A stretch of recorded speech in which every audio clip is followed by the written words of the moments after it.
যেতে চাই চট্টগ্রাম বিভাগে আজকে আমরা আলোচনা করব চাঁদপুর এখানে মোট 5টি আসন রয়েছে। আমরা আজকে চাঁদপুর 4 আসন নিয়ে আলোচনা করব। এই চাঁদপুর 4 আসনটি মূলত ফরিদগঞ্জ উপজেলা নিয়ে গঠিত। এখানকার যে ইউনিয়ন 15টি এবং একটি পৌরসভা নিয়েই এই আসনটি গঠিত। এখানকার মোট ভোটার 4,631 জন এবং এর মধ্যে পুরুষ ভোটার রয়েছে 2,08,604 জন এবং নারী ভোটার রয়েছে 1,92,026 জন। এখানে তৃতীয় লিঙ্গের ভোটার রয়েছে একজন এবং 118টি ভোট কেন্দ্র রয়েছে এবং এটি জাতীয় সংসদের 263 নম্বর আসন। এই আসনটিকে আসলে বিএনপির দুর্গ হিসেবে চিহ্নিত। তো এই আসনে আসলে কারা লড়ছেন যদি একটু দেখতে চাই।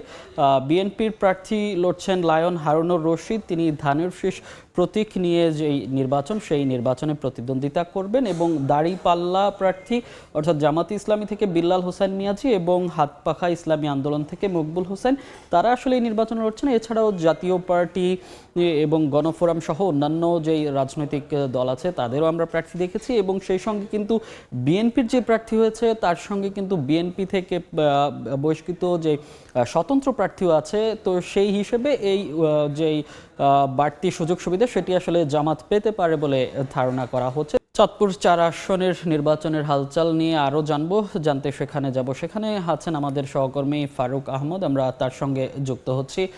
ফারুক, এই যে 4 আসন নিয়ে আমরা কথা বলছি চাঁদপুর, সেখানে বিএনপির পাশাপাশি স্বতন্ত্র প্রার্থীও আছে। তো সেক্ষেত্রে এটা আসলে নির্বাচনী মাঠে কতটা প্রভাব ফেলবে বলে মনে করছেন?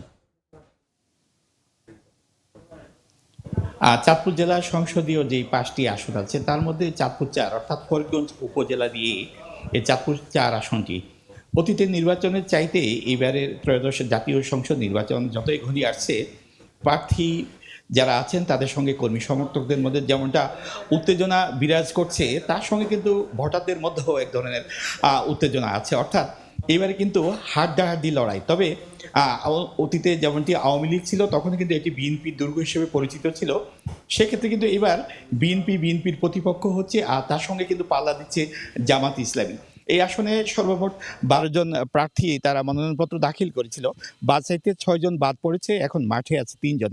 তার মধ্যে বিএনপির ধানের শীষ নিয়ে আছেন লায়ন হারুনুর রশিদ, আর স্বতন্ত্র যিনি বিএনপি উপজেলার আহ্বায়ক এম এ হান্নান, তিনি তো আছেনই মাঠে। তাদের সঙ্গে কিন্তু এবার ভাগ বসাচ্ছে জামাত ইসলামী অর্থাৎ দাড়িপাল্লার এবার তাদের একটা হিসাবও তারা কষে নিয়েছেন যে অতীতের চাইতে কিন্তু এখানে তাদের ভোটের সংখ্যা বেড়েছে, অর্থাৎ তাদের ভোটারের সংখ্যাটা বেড়েছে। এটা তাদের দলীয় একটা সূত্র থেকে আমরা জানতে পেরেছি। আর বিএনপির যে ভোট আছে সেক্ষেত্রে যদি প্রতিদ্বন্দ্বী যিনি আছেন স্বতন্ত্র, তিনি যদি শেষ মুহূর্ত পর্যন্ত মাঠে থাকেন, সেক্ষেত্রে আসলে এখানে কি হয় সেটি কিন্তু আমাদের দেখতেই হবে। কারণ এটি বিএনপির দুর্গ হিসেবে যেমনটি পরিচিত, সেখানে যদি বিএনপি প্রতিযোগিতা হয় তাহলে হয়তো এই আসনটি বিএনপিকে হারাতেও হতে পারে, এমনটি কিন্তু অনেকে আশঙ্কা করছেন। তো এই ছিল আমার কাছে চাঁদপুর 4 নিয়ে নির্বাচনের যেই ডামাডোল তার সবশেষ। ফারুক, আপনাকে অসংখ্য ধন্যবাদ। জানছিলাম চাঁদপুর 4 আসনের সবশেষ।